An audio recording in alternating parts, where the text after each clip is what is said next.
bem-vindo, Ju! Esse é o Obrigado. Ju Rosati, produtor do documentário Data Limite. Quando eu vi esse documentário, mexeu muito comigo, me trouxe uma sensação de entendimento, de paz, de ok, entendi o que está acontecendo e agora também entendi o que eu preciso fazer para me encaixar nessa nova realidade, que para mim, na minha opinião, é o que está acontecendo. Queria muito que você falasse sobre o Data Limite, sobre o que é esse documentário e como você teve a ideia de fazer ele. Você sabe que, assim, o que mais me chamou a atenção foi a pessoa do Chico para esse enredo. O que é o Data Limite? O que é a Data Limite, não é? O Chico, quando foi ao programa Pinga Fogo, em 1971, vamos lembrar, TV Tupi, só tinha TV Tupi praticamente, era uma grande audiência, e existia um programa chamado Pinga Fogo, que era muito parecido com o Roda Viva, que a gente tem hoje. Vários jornalistas de diversas áreas, o Chico foi convidado, foi levado para lá pelo jornalista Saulo Gomes. A quantidade de coisas e de assuntos sobre os quais o Chico Xavier discorreu naquele programa foi uma coisa absurda. Ele versava, Fer, sobre tudo. E a gente não pode esquecer que Chico Xavier tem até o 3º ano primário. Ele é de Pedro Leopoldo, uma cidade minúscula. Pedro Leopoldo é uma cidade super pequenininha. Naquela época, então, 1971, uma cidade muito mais simples. O Chico versou sobre todos os assuntos, foi perguntado sobre tudo. O programa teve recorde de audiência e recorde de duração, porque tinha aquela coisa das fitas de rolo. E o diretor, vendo o Ibope, falava, continua a atravessar esse cara. Ele falou N coisas. A chegada do homem na Lua, a conquista do homem na Lua. Ele falou, por exemplo, que na Lua o homem encontraria os recursos para estabelecimento das bases lunares que serviriam de ponto de apoio para a exploração do universo. Veja, 1971, Fer, não existia Star Wars, não existia ET, não existia esse universo que nós temos hoje. Só muito tempo depois, a NASA foi encontrar água nas crateras lunares. O Chico falou isso no programa Pinga Fogo. A NASA começa a divulgar os projetos de montar as bases e de utilizar, por exemplo, impressoras 3D para utilizar a própria matéria lunar para fazer as bases. Ou seja, uma coisa absurda. Ele versava sobre isso. Isso já me atraiu muito. Agora, ele começa a falar no Pinga Fogo de um período de transição. E a gente tem que lembrar que em 1971 o mundo estava o quê? Em Guerra Fria. Havia uma tensão, sobretudo com relação aos armamentos nucleares. O Chico fala explicitamente no Pinga Fogo, olha, se nós não entrarmos numa guerra de extermínio nos próximos 50 anos, então nós vamos alcançar uma era de grande progresso científico, maravilhoso, etc. e tal. Acontece que na intimidade do Chico, ele foi dando detalhes para os amigos mais próximos. Porque essas pessoas, como o Chico, esses grandes mestres, grandes avantares que passam por aqui, primeiro que, assim, a humanidade em geral, ela não tem condições de entender 100% da sua mensagem. Tanto é que o próprio Jesus, por exemplo, falava em parábolas. Se Jesus desse a letra completa, ia ser um escândalo, ia ser crucificado muito antes. Então o que acontece? Esses avatares, eles criam círculos de intimidade ao redor deles. Jesus era assim. Jesus pregava para a multidão de 5.000 pessoas. Mas aí, na hora que ele foi mandar pregar, ele chamou 72. Desses 72, ele tirou 12 para chamar de apóstolo. E desses 12, ele só leva 3 para o Monte da Transfiguração. E desses 3, só um tem intimidade para deitar no peito dele na última ceia. Percebe? São anéis de intimidade. Para cada um desses círculos de intimidade, esses avatares dão mais ou menos detalhes de acordo com o seu nível evolutivo. É aquela máxima hermética, você está aí se debruçando sobre Caibalion, leite às crianças, carne aos homens formados.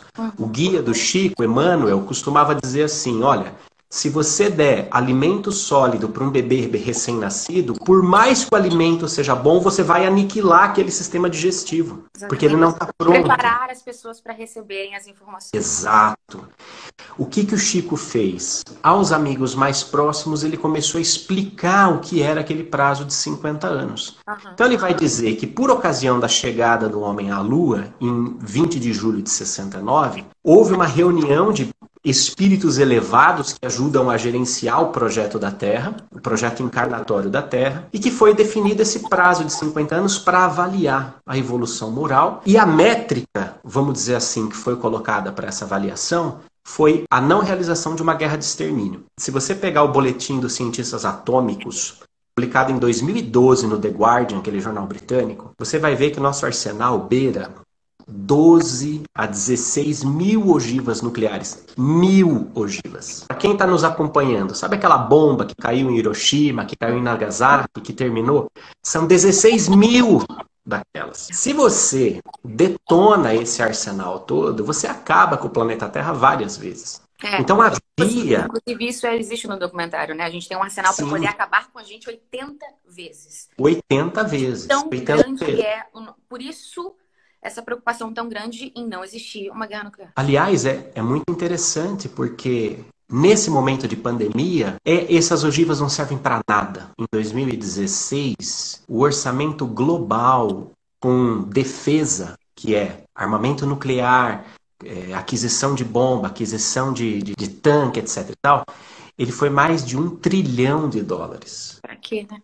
Se a gente tivesse investido $1 trilhão para desenvolvimento de pesquisa científica, talvez nós não estivéssemos em pandemia. Então, primeiro ponto que nos acende, não é? Essa situação ela nos obriga a uma revisão da nossa pauta de prioridades. Exatamente. Também mostra que todas as nossas atitudes e todas as nossas prioridades, elas passam recibo, elas passam cobrança. É um cartão de crédito. A qualidade do seu gasto vai chegar na sua fatura no final do mês. Então, nós estamos recebendo a fatura do cartão de crédito das nossas atitudes, não é?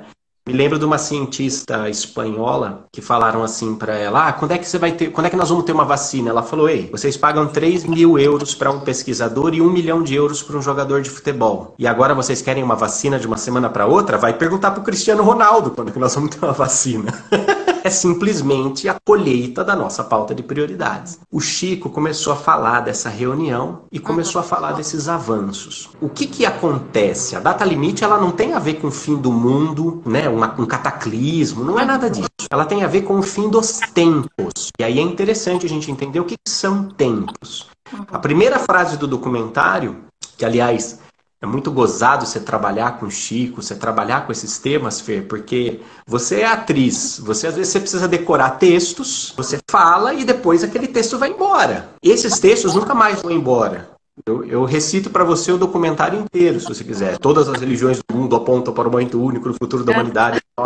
Tudo fica presente, porque é uma coisa que mexe lá na alma, né? Eu acho que você deve ter papéis assim, né? Que mexem com a sua alma e a sua alma absorve. O interessante é perceber assim, de fato, todas as religiões que você pode conhecer, que você pode estudar, já dizia Blavatsky, que elas têm um fundo que é uma mesma verdade. Quando você pega todas essas religiões, todas elas apontam para um momento de mudança planetária. E aí você tem a tradição cristã com o Apocalipse, você tem a tradição judaica também fala disso, os hindus, os budistas, essa tradição mais espiritualista. Todas as tradições, de alguma forma, entendem que haverá um momento de transição. Haverá um momento onde a humanidade vai ser chamada a ser adulta, a dar um passo, a dar um salto. Você pode chamar isso de salto quântico, de era de aquários, você pode chamar isso de mundo de regeneração, você pode chamar isso de céus novos e terras novas. Então, assim... Você também pode não chamar de nada, não acreditar nisso, mas vai acontecer do mesmo jeito. Você acredita ou não. Tá bom? Olha, maravilhoso o que você falou. Entender sobre isso e estudar um pouquinho para você estar no caminho, tá no momento. Ô Fê, eu costumo dizer assim, é como uma estação do ano. Você pode não acreditar no inverno, mas ele vai chegar do mesmo jeito. E essa data limite justamente dele era falando sobre essa mudança que vai acontecer, que seria a partir... Ele inclusive fala sobre uma data mesmo, né? Como ele conta 50 anos a partir da chegada do homem à Lua. Então foi 20 de julho de 1969. 50 anos depois foi 20 de julho de 2019. Nós até fizemos um evento em São Paulo, no Maxud, que foi transmitido ao vivo para celebrar essa data. Eu vi. Por quê, Fer? Porque, olha, a tensão que se gerou um ano antes, lembra? Era Claro, o tudo poderia Trump. acontecer, poderia explodir uma bomba a qualquer momento. Tava todo mundo assim, tipo, não, não, pelo amor de Deus, não. Mas graças a Deus não aconteceu nada, Senhor. A gente tem uma certa mania de se apegar às notícias mais ruins. Você se lembra que em 2018, um ano antes, portanto, da data limite, o Prêmio Nobel da Paz foi dado a uma ONG internacional que existe para pedir a abolição das armas nucleares no mundo? Prêmio Nobel da Paz. E a fundadora dessa ONG, ela ia a público para falar assim, o Pyongyang e o Trump são dois moleques mimados e irresponsáveis. Porra! E uma mulher dessa ganha o Prêmio Nobel da Paz. Uma criança gelada com uma granada na mão, a gente vai puxar. E se a gente puxa, acaba com tudo. Agora, a gente venceu esse prazo. E daí uma pergunta que se faz, muitas vezes, é assim, poxa, mas a gente passou a data limite, não era para as coisas melhorarem? De repente vem uma pandemia. Aí eu me lembro de uma frase do Joseph Campbell, no livro O Herói de Mil Faces. Ele fala assim, às vezes a tragédia nasce da casca do ovo da virtude. O que isso quer dizer? Às vezes você não fez nada de errado, mas o novo patamar vai exigir de você uma nova postura. E essa nova postura impõe desafios. O lado, vamos dizer, brilhante da coisa, nós estamos vivendo um momento como nunca antes na humanidade. Me fale qual foi o evento que reuniu 3 bilhões e 800 milhões de pessoas e os colocou no mesmo plano mental.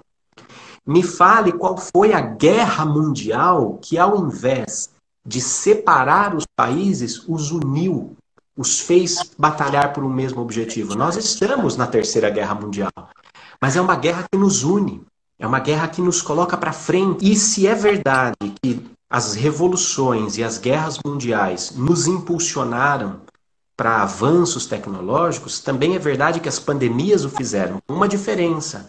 Quando você tem um avanço que é fruto da guerra e fruto da revolução, você tem derramamento de sangue e você tem competitividade. Você tem a lei do mais forte. Você tem o embate. Quando você tem o avanço a partir de uma pandemia, você tem o avanço a partir da colaboratividade, a partir da parceria. Porque se eu competir com você, Fer, nesse momento, nós vamos os dois morrer. Nós precisamos nos unir. E aí é muito interessante perceber, porque sempre depois das guerras, das revoluções e das pandemias, isso historicamente falando, você tem um salto de desenvolvimento. A humanidade dá um salto.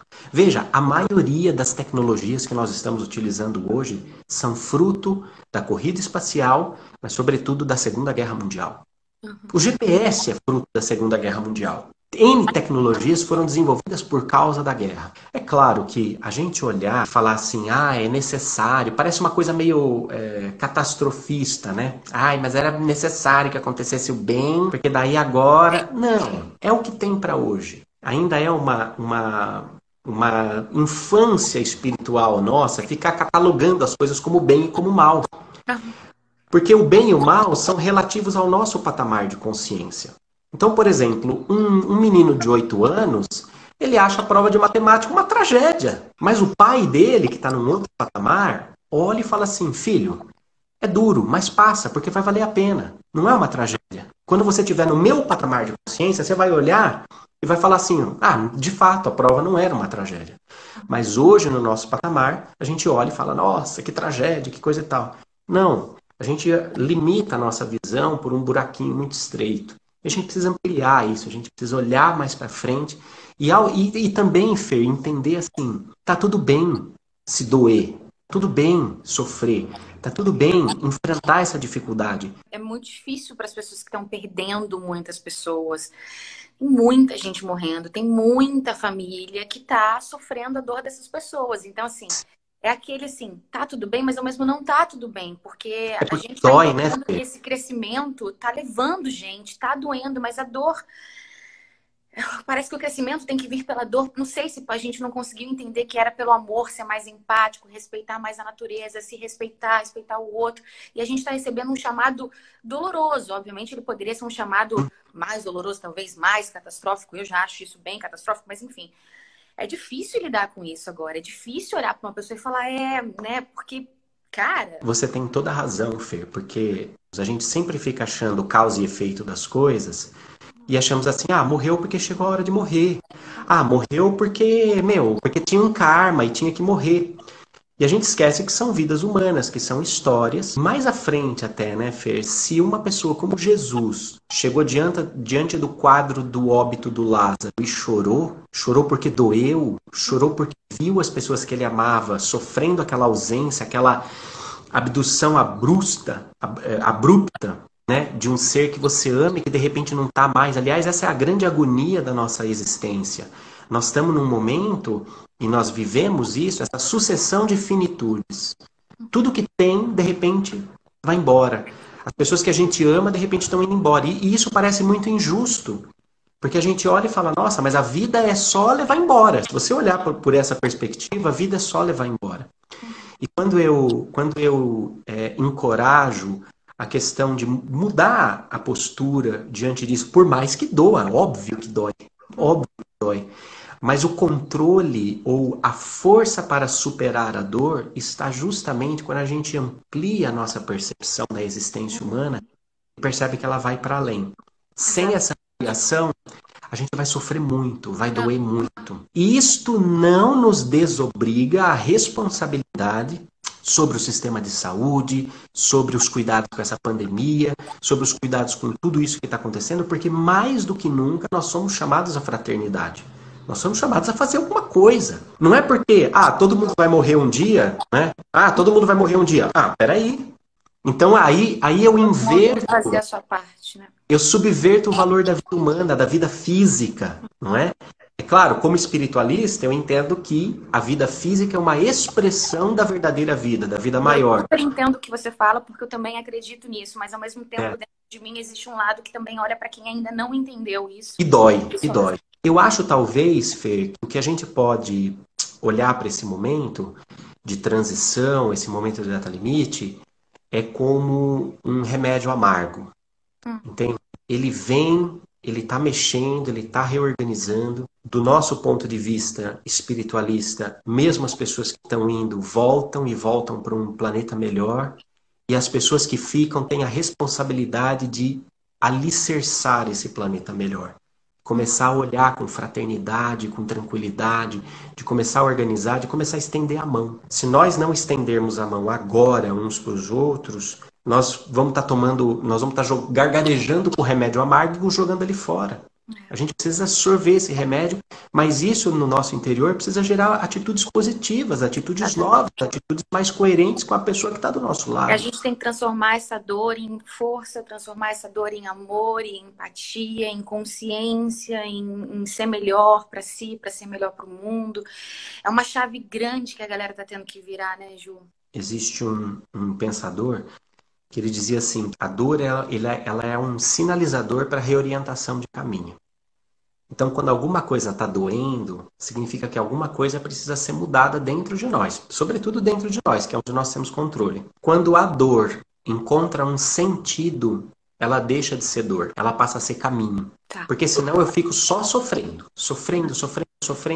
É a mesma coisa a dor do parto, por exemplo. Ela é uma dor suportável. Por quê? Porque você vê sentido no pós, né? Você está trazendo uma nova vida. Então aquela dor, ela fica irrisória comparada à alegria da nova vida. Assim é também com todas as dores. Quando o nosso corpo dói, ele está falando com a gente. Opa, preciso mudar alguma coisa. Quando a nossa emoção dói, quando o nosso sentimento dói, ele também está falando com a gente. E quando a gente tem uma dor social, como a que nós estamos tendo agora, para que essa dor não seja em vão, nós temos que olhar e ver o que é que ela está dizendo para nós. Vou te dar um exemplo. O Brasil está enfrentando dificuldades de adquirir aparelhos respiratórios, porque todo mundo está comprando. E ninguém mais tem para entregar. Só que alguns países já têm eles instalados. E os outros não. Ou seja, será que esse modelo que nós temos de economia, ele é um modelo justo? Você percebe? A gente precisa conversar com a nossa dor. Né? É tanto ajuste. Muito, Fê. É muito ajuste. E quando você olha para uma manchete, por exemplo, e você percebe que, dados os estados de emergência, não é, de que foram decretados, aí você tem as compras sem licitações, você começa a ver compras absurdas, desviando dinheiro neste momento. Poxa, é uma coisa que a gente não pode mais admitir na nova sociedade, no novo mundo. Que isso traga essa transformação interna de cada pessoa na hora de repensar suas atitudes, suas escolhas, porque não dá mais pra agir como a gente agia antes. Agora, sabe, Fê, tem uma coisa assim. Muitas pessoas olham para essas manchetes, para esse tipo de coisa que eu estava falando e falam assim, Posati, como é que você pode acreditar que o mundo está melhorando com esse tipo de manchete, né? Pessoas morrendo, dinheiro sendo desviado, o capitalismo selvagem, mais selvagem do que nunca no momento onde ele deveria ser fraterno. Como é que você pode dizer que o mundo está melhorando? E eu me lembro sempre de uma vez que eu morava num apartamento, eu tinha um quartinho na garagem que era para guardar tralha, sabe? E uma vez eu abri a porta daquele quartinho e já não dava mais para entrar, filho. Sabe quando chegou no limite? A caixa, a coisa e tal. Mas eu olhei bem para aquilo e falei assim, não é que chegou no limite, né? Porque ele estava, assim, até a altura da cintura, lotado, mas a segunda parte do quartinho estava livre. Eu falei, não, acabou o paradigma horizontal, eu preciso verticalizar o paradigma do quartinho, preciso botar prateleira, preciso organizar. Então, eu entendi o que eu precisava fazer, preciso verticalizar o paradigma. Mas daí, Fer, para você implementar isso, você precisa tirar tudo do quartinho para poder instalar as prateleiras.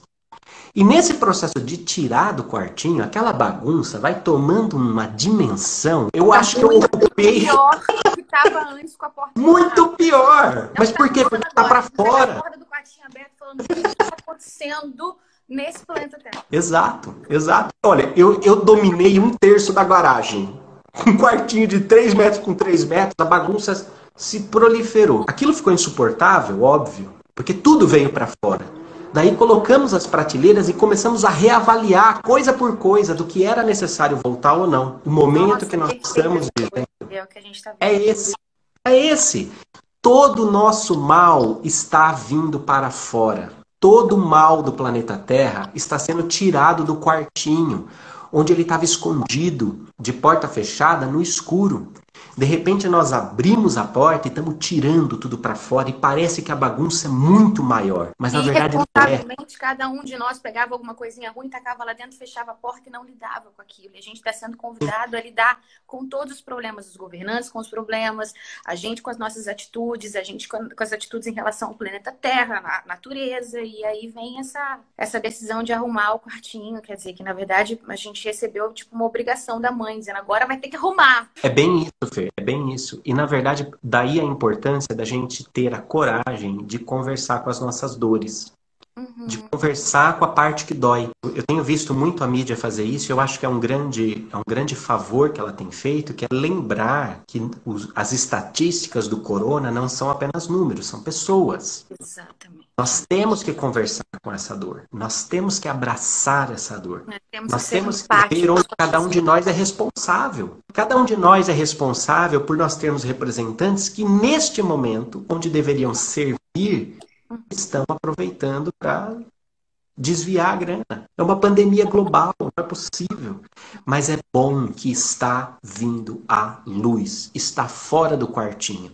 E na hora que nós começarmos a reorganizar o novo mundo, nós temos que olhar para essas atitudes, para essas coisas e falar assim, isto não serve mais. Eu lembro de uma frase que eu li num livro de Cabala, não sei exatamente qual é o livro que eu li, mas aquilo me marcou durante muito tempo e me marca até hoje. Que o momento mais escuro também é o momento que está mais próximo de amanhecer e de vir à luz. E eu sinto que nesse momento a gente vive essa grande escuridão, mas ao mesmo tempo eu tenho muita fé. Por mais dolorido que seja, de que a gente vai viver a luz, né? Também o documentário fala sobre isso, sobre, ok, a gente passou da data limite, que foi o ano passado, a gente tá aqui, agora era para estar melhorando, não tá, mas não tá. E agora a gente começa a entender os nossos pensamentos e saber o que é esse novo mundo. Para os espíritas existe uma definição até específica, né? Que eu acredito muito, que a gente está numa fase de provas e expiações e que a gente está indo para a regeneração, né? Esses dois termos são interessantes porque eles vêm da escala do Kardec. É legal a gente lembrar que o Allan Kardec ele é um compilador. Ele não é como o Chico. O Chico era o psicógrafo.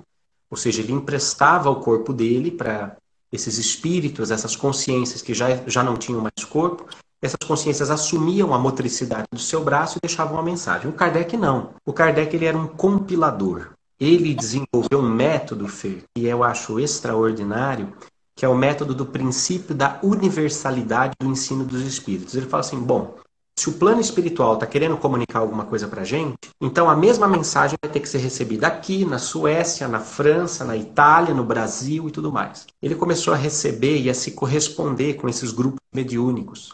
E o trabalho dele é fruto da compilação de mais de 1000 grupos com os quais ele se correspondia. Você imagina, 1000 grupos diferentes que nunca se viram, que não tinham o e-mail um do outro, né? Porque você está falando aí de 2 séculos atrás, falando a mesma coisa. O Kardec ele foi extraindo, né, conceitos a partir daí. Então é uma obra muito rica.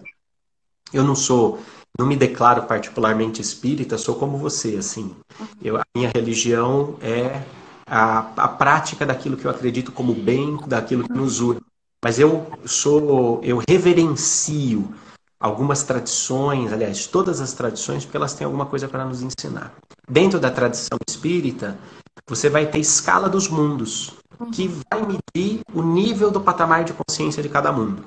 Então a Terra, até o presente momento, ela seria um mundo de provas e expiações, e aí a definição básica é um mundo onde o mal sobrepuja o bem. Ponto. O mal ainda é maior. A separatividade, a arrogância, o egoísmo, ele ainda é maior. O mundo de regeneração não é um mundo perfeito, não é o paraíso, mas é um mundo onde o bem passa a sobrepujar o mal. Ele já está mais equilibrado e está passando. Regeneração plena, o bem já vai estar acima do mal. Ainda existe mal, é importante que se diga.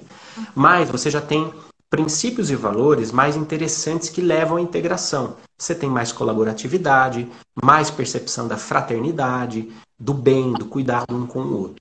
O que o Kardec vai dizer é que de tempos em tempos, os mundos eles passam pelo período de transição. Então vem uma leva de consciências evoluídas, começa a injetar novas ideias na sociedade, e nós temos visto isso nos últimos 200 anos, porque não é um período assim, uma coisa que acontece do dia para a noite. Não, vai acontecendo, vai acontecendo. Da mesma maneira, como por exemplo, a gente tem um dia que deixa de ser verão para ser outono. Não é que você começa uns dias antes a perceber a mudança do clima, diferente, as árvores vão dando sinal. A mesma coisa. O que é em cima é como que está embaixo, o que está embaixo é como que está em cima. Você percebe que existe uma agitação. Existe inclusive uma psicografia que vai dizer assim, é do François Arago, ele foi primeiro-ministro da França.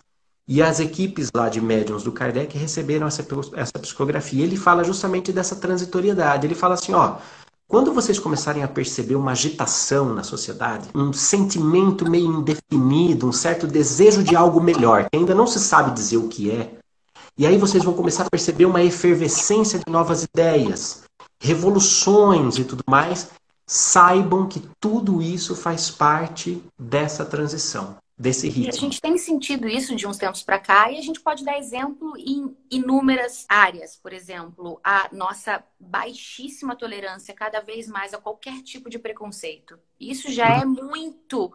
Piadas que a gente fazia antigamente, que nunca foram piadas, mas eram coisas que a gente falava sem entender. Hoje em dia a gente já não faz mais. Existe uma consciência muito grande, que já tá vindo e que não é de agora, e que faz parte disso tudo, né? Dessa regeneração. Já pega mal, né, Fê? E a gente vai aprendendo, falando, ok, eu não posso mais pensar desse jeito. Tudo certo, vou me atualizar. Próxima lição, próxima lição. A gente viu esse último Big Brother, se você comparar com um Big Brother de, sei lá, 15 anos atrás, para dar um exemplo bem popular, a mudança de pensamentos e o quanto a gente conseguiu aprender e entender do que sim, do que não, do que talvez, do que há que rever. E aí a gente vai nisso, né? A gente já tá sentindo, assim, essa evolução. Faz pouco mais de 60 anos, nós tínhamos a jurisdição de uma lei estadual nos Estados Unidos dizendo que as pessoas afro tinham que entrar por uma porta diferente, tinham que usar um banheiro diferente, tinham que usar uma xícara diferente, tomar um café diferente, pelo amor de Deus, dentro da NASA. Faz a gente olhar e entender que tá vendo como tá mudando? Para quem não tem esperança, o avanço é absurdo. O mundo continua. Ok, tem muita coisa ruim, mas tem muita coisa que tá mudando. E é nessa leva de positividade e de mudança que a gente tem que se apegar e, inclusive, seguir para essa fase que a gente está vivendo agora, né? O que a gente pode fazer, né? Porque, em verdade, essa psicografia que eu estava citando, ela fala uma coisa muito interessante. Ela fala assim: não vejam nesses movimentos, nessas mudanças, nada de extraordinário, de sobrenatural, senão a execução de uma das grandes leis fatais do universo, contra as quais se quebra toda a má vontade humana. Ou seja, a má vontade humana, ela também tem um limite diante da força do universo, diante das leis do universo. Então, assim, se você está de bom humor ou de mau humor porque a primavera chegou, isso é uma questão que você vai trabalhar dentro de você, porque a primavera vai chegar. O tempo, a vida, as coisas, elas não estão a nosso serviço. Então, a partir do momento que eu me harmonizo com a vida, com o tempo, com o universo, com os ritmos, eu sou como um velejador que conseguiu posicionar a vela do seu barco para pegar o vento. E daí eu tenho aquela coisa, nossa, aí tudo flui. Por que tudo flui? Tudo flui quando a gente se reorganiza, a gente se coloca nesse caminho. E isso é muito legal da gente perceber. Porque é uma coisa interessante, acho que a coisa mais bacana das filosofias orientais, e que é um pensamento também dentro do espiritismo, é que não existe inferno, não existe uma condenação. É meio imagine, né? Imagine que não existe inferno, que acima de nós apenas um céu estrelado. Então o que acontece? Você e todos nós vamos ter um tempo para fazer. E se você não fizer, se você não for se adequando, tá tudo bem, você vai para um outro planeta que vai estar de um outro jeito e lá você vai continuar tentando, mas todos vamos, todos vamos. Todos nós temos a oportunidade de nos harmonizar com essas leis e de avançar, né? Então é muito legal você olhar para esses princípios, para essas coisas e perceber que neste momento, mais do que nunca, o que precisa é a nossa atitude. É a nossa atitude que vai criar um novo mundo. Exatamente. Então, se eu continuo andando na rua sem máscara, porque eu acho, ou porque não sei o quê, cara... Eu sou uma pessoa muito saudável, eu sou um atleta, eu não vou vírus, ok, gente. Eu acho que isso é uma das coisas que a gente fala toda hora, mas eu acho que também o que é muito importante é a gente refletir. Eu tenho falado muito isso no meu Instagram, de você parar e olhar para dentro das suas características. Faça uma listinha das coisas que você já escutou que alguém fala sobre você, que incomodam e que você tem vergonha, que você não quer mais ser desse jeito. Sentimentos que você tem e que te fazem mal, que pode ser qualquer coisa, pode ser insegurança, pode ser ciúme, pode ser raiva, pode ser impaciência, pode ser egoísmo, sei lá, a gente sabe dentro da gente o nosso lado escuro. É literalmente uma hora de trabalhar isso, porque isso é a regeneração, isso é o novo mundo. É a gente se conscientizar aqui dentro. Não adianta falar só para fulano, beltrano. Empatia, não egoísmo, não sei o quê. E você aqui dentro tem uma atitude com a sua mãe, tem uma atitude com alguém da sua família, com você mesmo. Então a gente precisa de uma vez por todas começar a falar, cara, eu quero ser uma pessoa melhor. Eu lembro que a frase que eu disse para mim no começo desse ano, eu falei assim, esse ano eu vou ser foda. Foda-se. Maravilhoso. Eu não quero nem saber, eu vou ler tudo, eu vou estudar tudo, eu quero errar menos, eu quero arrasar, eu quero falar, boa, garota. É isso, garota. Vamos, caralho. Dá tempo, dá pra mudar. Dá tempo. Esse é o grande chamado da gente na Terra, brother. Acorda na sua cabeça e fala, hoje eu vou ser foda. Hoje eu vou dar meu melhor. Tem dia que eu não consigo. Ontem mesmo eu não consegui. Ontem mesmo eu dei uma olha ali, eu fiz um negócio ali que eu falei, Fernanda... Mas tudo bem, eu aprendi, eu vou melhorar. E aí eu fui lá e pedi desculpas. E aí eu falei, ok, é isso que a gente tá precisando viver. A gente não vai, da noite pro dia, acordar e tá todo mundo maravilhoso. A gente vai ter que todo dia melhorar alguma coisa. Se não for pra ser foda, pelo menos não fode, né? Você falha, meus colegas. Mas vamos, gente. Eu acho que é super isso, assim. O novo mundo é feito por pessoas novas. E pessoas novas são feitas com atitudes novas. Isso é muito interessante a gente observar. Atitudes novas, atitudes mais coerentes com esse sentimento que está dentro da gente já. Está dentro da gente, Fer. Nós não estamos neste momento no planeta Terra por acaso. A gente não caiu aqui de guarda-chuva. Não, a gente escolheu estar aqui. A gente escolheu. Cara, se a gente escolheu... Aqui dentro de nós. Acreditando ou não que a gente escolheu, a gente tá aqui, né? Então deve ser porque, né? Exatamente. O fato você está aqui, você pode ser foda ou você pode encher o saco. Tá aqui, não seria mais aqui, né? Mas, ó, a gente tá aqui e de alguma forma dentro de nós a gente sabe. Tem um sentimento de saber. A gente não sabe como soube, mas sabe que sabe. Sabe aquela sensação? E daí, quando você começa a pôr isso pra fora, com generosidade, faz muito bem. Isso gera muita serenidade, muita confiança, gera mais autonomia e mais liberdade. Quando eu dou fluxo para isso, quando eu dou fluxo para essa ideia de ser melhor. E o detalhe é o seguinte: a gente não, eu olho assim e falo, às vezes a gente quer melhorar e a gente fica se punindo, né? A gente fala assim, eu errei. Ai, meu Deus, mas eu não presto mesmo, eu não Nossa, que consigo, péssima. Já é a quinta etc. vez que eu erro nisso. Ok, É ok, ok, tá tudo tudo bem. bem. Vamos melhorando um pouquinho a cada dia. Exato. E porque também, eu costumo dizer assim, nós não temos defeitos. O que nós temos são habilidades e potenciais latentes, como sementes. O que que acontece? Eu, quando me tornei pai, eu comecei a observar o meu filho tentando aprender a andar. Então, era todo engraçadinho, aí perdia o equilíbrio, caía, dava aquele passo de pato, etc e tal. Eu, como pai, olhava para aquilo e falava assim: ai meu, você está errando, ó, você está pecando, você não sabe andar. Claro que não! Eu olhava para aquilo e eu achava lindo, eu amava cada tentativa, de cada passo, de cada tropeço, de cada queda, eu amava tudo, porque eu amo tudo do meu filho. Eu amo ele completo como ser. Eu amo o que ele foi, o que ele é e o que ele vai vir a ser. Eu o amo. O amor é atemporal. O amor engloba o passado, o presente e o futuro, porque vê no passado a semente, no presente a planta, no futuro o fruto. Mas o amor vê tudo ao mesmo tempo.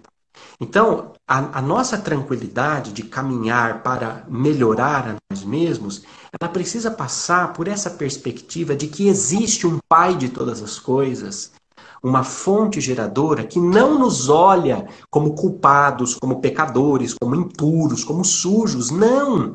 Ele nos. Veja, eu lembro, Jesus era foda. Jesus era foda. Jesus falava o quê? Se vocês que são ruins sabem dar coisas boas para os seus filhos, que dirá o Pai do céu? Ou seja, se eu que sou um pai limitado, humano, aprendendo, amo tudo do meu filho em todos os seus aspectos, no Imagina, passado, no presente e no futuro, imagina aquele que nos observa, aquele que nos incentiva a andar no caminho das estrelas, na nossa jornada cósmica. Então, só há incentivo, só há força. Nós precisamos parar de nos culpar, de nos vitimizar ou de nos considerar impuros para descobrir o sagrado em nós, descobrir a força divina, essa centelha. Quando eu olho para mim e vejo essa centelha, aí eu aprendo a olhar para você, Fer, e ver a mesma centelha em você. e a E centelha daí tá a por gente. todos os lados, em todas as pessoas, dentro de cada coisa. Deus é o todo, Deus está em tudo. E a gente E precisa daí a gente entender aprende. e se É, conectar e entender que ou a gente vai fazer todo mundo junto, fazer isso ser amor, ou a gente não vai chegar a lugar nenhum e só vai ficar cada vez mais escuro. Porque é tudo que Deus quer da gente, a nossa união, a nossa fraternidade, a nossa irmandade, a nossa empatia, a nossa consideração, menos julgamento, menos apontar o dedo. Mas fulano fez isso, deixa o fulano.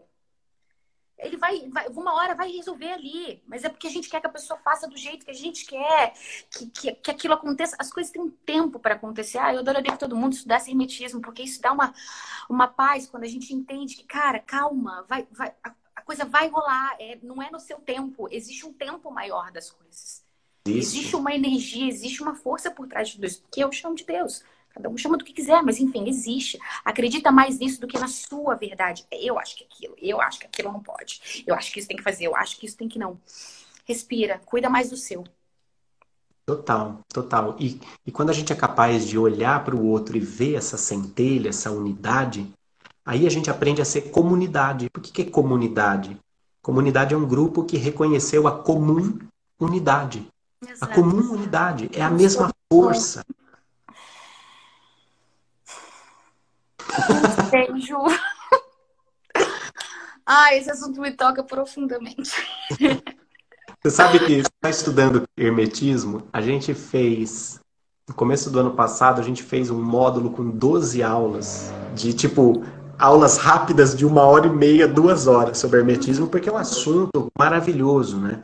Sobretudo porque você olha para todas as religiões e você percebe os mesmos princípios. Claro. E isso é muito integrador, isso é muito... Estudando hermetismo, eu vejo o que eu vejo na Bíblia, o que está no budismo, o que eu aprendi na Cabala, o que eu leio na doutrina espírita. Tá tudo muito mais interligado do que as pessoas pensam. A gente precisa parar com esse sentimento de polaridade. Sim, não, bom e mal, você aqui, eu ali, não sou... A superação da polaridade vem com a ampliação da consciência, não tem jeito. Mas eu acho que a gente precisa estar mais esperto para melhorar, sabe? Tem tanta coisa hoje em dia na internet. Eu mesma vou começar a cocriação online com você segunda-feira agora. E tudo isso tá na internet, só que a gente tem que buscar mais informação. A gente tem que estar mais sedento de, ok, como essas informações todas podem ajudar a entender os meus problemas e melhorar. Hoje em dia eu vejo que a meditação, ela não é um negócio que me deixa zen, que eu faço para ficar Não, me faz entender quem eu sou, respirar na hora que eu for agir, não agir de uma maneira que eu não quero. Por exemplo, ontem eu acordei e não meditei, que é uma coisa que me centra, que me deixa, tipo, aquela pegada do acordei, você foda. Meditar me bota no você foda hoje. Não meditei, fui fazer um negócio ali, me tretei ali com a pessoa ali. Não foi foda e fudeu. Não respirei, não olhei e falei... Respira, Fernanda, não julga, vai dar tudo certo. Aí a gente, quando vê, você já tá na bola de neve. Por quê? Porque é um padrão repetitivo. Julgar, falar, brigar, e é isso mesmo, eu brigo, eu falo mal, eu sou isso mesmo, quero que se for. Ih, gente, não tá mais nessa vibe. Agora a vibe é centraliza. E a meditação me traz isso. Ela me traz, tipo, um foco de, tipo, não vou me meter em tretas, porque eu me torno eternamente de boas pelas tretas que eu evito. Viu? E a gente acha que já tá namastê. Você pode passar a mesma mensagem sem... Pode passar com calma, com conselho. Se a pessoa não quiser ouvir, problema dela. Uma hora ela vai ouvir. Calma. É namastê, não é namastreta, viu, Fê? Quando eu vou fazer namastreta, eu fico só no namas. Que é para entrar. Cara, e eu tô tentando trazer isso para uma linguagem mais popular, porque é o que acontece dentro da gente. Quando a gente vê, a gente já tá tretando, a gente tem que falar, ai, Jesus, é tipo, se liga, eu vou te falar, você pode achar que você nunca vai mudar aqui seu estilo de vida. Se você quiser, obviamente, você pode criar essa sua realidade de mais calma, de mais paz, de menos problema, desde que você pare e respire, pense antes de cada atitude que você vai tomar. Sabe que você vai estar indo para um lugar em que você sempre é daquele jeito, impaciente, ou brigão, ou qualquer coisa que seja. Respira. Tenta não cair em tentação, tenta não cair no problema de novo, sabe? Tenta uma nova estratégia, esteja atento às suas estratégias.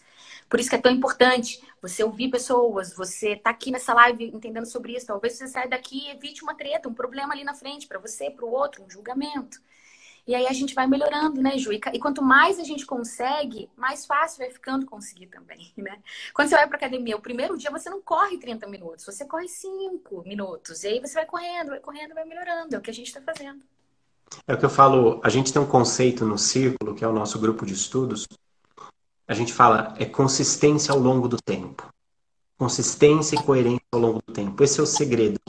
Porque nós queremos realmente chegar na academia e ter uma barriga de tanquinho malhando 42 horas seguidas. Você não vai conseguir uma barriga de tanquinho malhando 42 horas seguidas. Você vai lesionar o seu corpo. Porque entre a sua vontade e a realização dela nesse plano material, existe um fator diluidor que é o tempo. Esse fator diluidor da nossa vontade, chamado tempo, ele está a nosso favor. Porque nós ainda não aprendemos a utilizar a força da nossa vontade. Nós constantemente levamos uma fechada no trânsito e fazemos... Imagina se não... Cada vez que isso acontece comigo, eu antigamente xingava todos os nomes. Não abria a janela, obviamente, que eu também não sou doida. Sim. Mas eu tava cuidando pra vários palavrões que eu gosto de falar. Hoje em dia eu olho pro cara e falo assim, já fiz pior. Já devo ter dado uma coisa. E coloco abaixo e falo, meu velho, eu vou gastar minha saliva, minha energia. Gente, a gente é feito de energia. Para de mudar o seu campo áureo. Isso é energia com coisa que não vale a pena. Exatamente. Você fica todo cagado, não sabe por quê. Não sabe por quê. Na verdade, está muito sob o nosso domínio, Fer. Então, assim... Cortei, volta. Não, se a gente... Se a gente não tivesse o fator diluidor tempo, o tempo e espaço para diluir a nossa vontade, a gente ia sair matando e fulminando todo mundo. Se a nossa vontade é retardada pelo espaço-tempo, é para a gente aprender. E da mesma forma que é para a gente aprender, a gente precisa aprender a montar no espaço-tempo como, né, uma moto e a pilotar ela nessa pista. Porque senão a gente fica ansioso, a gente fica deprimido, porque a passagem do tempo começa a nos torturar. A gente fica preso no passado, nas nossas angústias, nos nossos traumas, ou preso no futuro, com a nossa ansiedade, com a nossa preocupação, com o nosso medo. E no Quando a gente presente volta mesmo, pro presente, ninguém tá vivendo. o presente que o presente é, né? Ai, Quando a Fê, gente como é que vive descobre no presente? Meditar, estar presente, quando você traz a sua atenção para o que você tá, é um treinamento de estar presente. Hoje em dia, antigamente, eu era uma pessoa que acordava todos os dias e eu precisava meditar porque meu coração estava acelerado e ele não parava por nada. Só se eu meditasse. Hoje em dia, meu coração já nem acelera mais. Quando eu vejo um problema, eu já falo, querido, nem se deu trabalho porque eu já sei como é que a gente vai resolver isso. Eu pego ferramentas do que eu estudei, do que eu vi na lindo. internet, e ó, controladinha. Brother, tem coisa melhor do que ser controladinha? A paz do Senhor em minha vida. Lindo, lindo. Isso é demais. E você sabe, Eu fui Fê? essa pessoa aqui, ó. E hoje em dia eu tô assim. E aí, tem dia que eu Mas tô todos assim, nós, mas povo. eu tô assim, claro, tá tudo dentro da gente. Todo mundo é capaz, todo mundo é possível, gente. Agora, eu vou te falar uma coisa. Existe um desdobramento social disso, que nem estava falando, né? Ah, se eu medito, eu evito tretas. Se eu medito, eu... Isso daí tem uma dimensão muito mais profunda. Em 1994, um pesquisador chamado John Hagelin fez uma coisa muito ousada. Era verão em Washington. Washington, capital dos Estados Unidos, era considerada uma das capitais mais violentas do mundo. Eles tinham um orçamento de quase $1 bilhão. Ele chama 1.000 yogis para meditar durante todo o verão e ele afirma para toda a mídia que vai haver uma queda de 15% na criminalidade, nos crimes brutos. Bom, os yogis foram chegando, a meditação foi... Óbvio, o chefe de polícia desacreditou completamente, falou, cara, a única coisa que vai fazer a taxa cair é se cair um metro de neve. Vai ficar meditando, né? Tipo, não. Até o final do verão, eram 4.000 yogis meditando em Washington e a taxa caiu 23%. A taxa de crimes hediondos caiu 23% pelo fato de eles estarem meditando. Ou seja, porque nós irradiamos energia. O nosso pensamento não é uma coisa contida dentro do nosso crânio físico. Existe um campo aqui ao nosso redor. Quer você acredite ou não, isso é física quântica, isso existe. Porque é mais do que isso. Na Rússia, você já tem nos hospitais, a medicina diagnóstica já conta com Gas Discharge Visualization, que é uma tecnologia desenvolvida. Gas Discharge Visualization. Traduz, viado, não falo português. É uma descarga de gás que permite que você visualize o campo energético ao redor da pessoa. Foi desenvolvido por um cientista, ó, se prepare, Konstantin Korotkov. Saúde! Konstantin Korotkov. O cara desenvolveu isso, Fê, é uma máquina que mapeia a emissão da energia, o corpo espiritual do cara. Isso é tão nova era. Não, você não faz ideia. Uma dificuldade que o cara, por exemplo, o cara vai ter uma úlcera daqui 1 ano, nesse corpo energético, você já vê a falha. Você trata antes da doença chegar.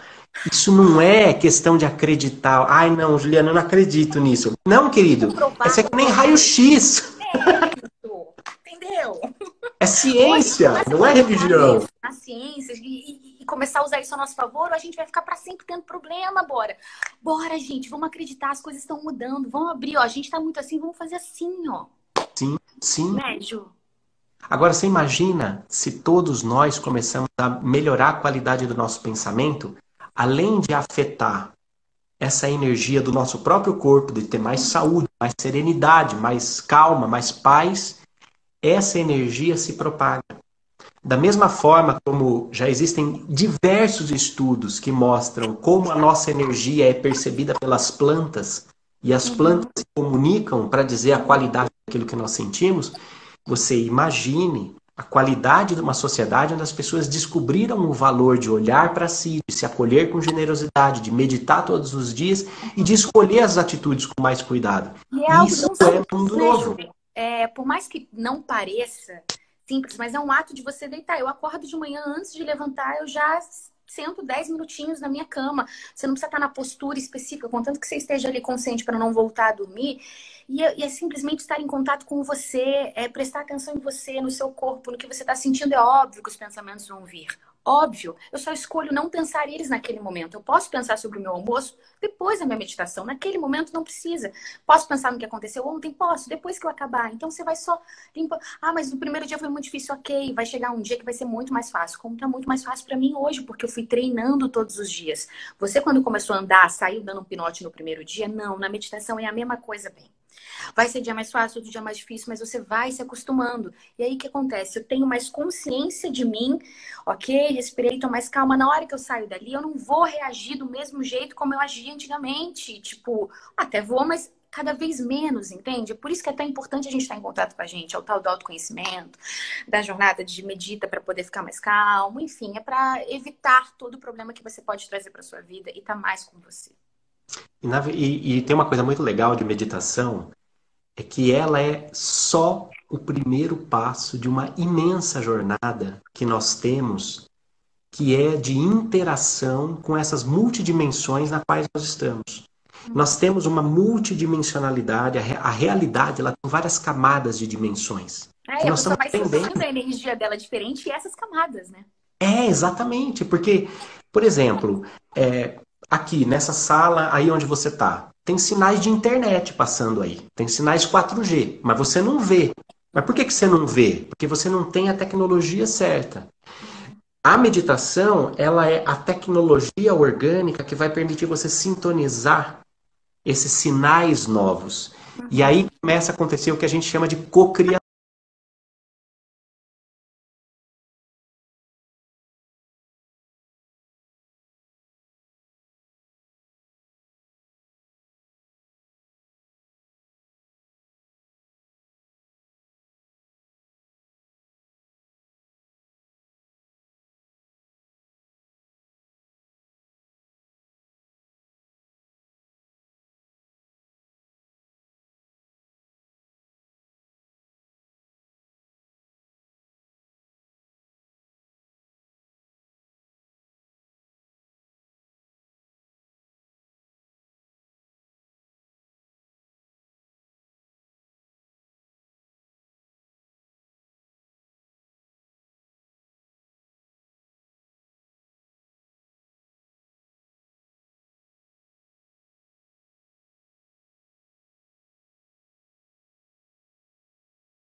Através disso eu conheci o Círculo, o seu canal no YouTube, enfim, o site, onde tem tanta informação importante. Eu conheci a Mônica Medeiros, eu aprendi muito mais sobre espiritualidade, sobre ufologia. Tem tanta coisa boa, tanto material incrível que eu tô recebendo. Então, assim, eu fico muito, muito grata por pessoas como você colocarem esse conteúdo pra gente como eu, sedenta dessa vontade, tipo, putz, é muito bom evoluir, conseguir ter esse material. Muito, muito, muito, muito, muito obrigada. Fer, eu que agradeço, eu sinto muita gratidão por perceber esse fluxo fazendo sentido para você. E acho que se eu pudesse ser grato por uma coisa em especial na sua personalidade, talvez seja essa espontaneidade tão autêntica de identificar uma coisa que te faz bem e querer compartilhar. Essa postura é uma postura tão simples e ao mesmo tempo tão desafiadora, porque a gente tem medo de ser ridículo muitas vezes. Tem medo de parecer inadequado ou de, o que vão pensar de mim se eu começar a falar esse tipo de coisa. E você não, você tem essa força, essa autenticidade, ó, beijinho no ombro e vai pra avante, pra sempre. Eu só tô preocupada com o que meu Deusão tá pensando de mim. E meu Deusão tá me amando, eu tenho certeza que ele tá amando. Tô estudando muito tudo que ele ensinou. Ele deve estar falando, boa, garota, vamos, garota. Eu falo, vamos, vamos, vamos. A gente Você é foda. com o que Deus pensa da gente, não com o outro. É pra Ele a sua vida, é pra Ele a sua história, é pra Ele a sua jornada e pra você ser melhor. Porque quando você é melhor pra você, Ele lá de cima, daqui de baixo, daqui do lado, de onde Ele estiver, Ele tá feliz que você tá evoluindo e crescendo. Tudo que Ele quer é o nosso melhor, é o nosso bem. Ai, meu Deus, eu amo Deus. Ju. Lindo. Obrigado, Fê. Vamos sem com palavras. tudo. Também. Obrigada a você, tá? Espero você em aula segunda. Ó. Eu não sou deusão, mas eu pego na orelha. Quero ver. Vou pegar. Eu sou uma aluna nerd. Você é nerd? Você é nerd? Você é CDF? Cadê o meu caderninho? Olha aqui meu caderninho. Olha, eu anoto outras coisas. Gente, eu fico vendo vídeo no YouTube e anotando. Vocês acreditam? Aqui, ó. Vídeos e workshops. Aí, minha filha, tem de tudo. Quer ver? Tem vídeo de Mônica Medeiros, tem live com Sheiliana, tem aqui com você também, ó, um papo reto com Ju e Mônica, tem de tudo. O workshop da Viviane Mosé é bem legal o meu rolê.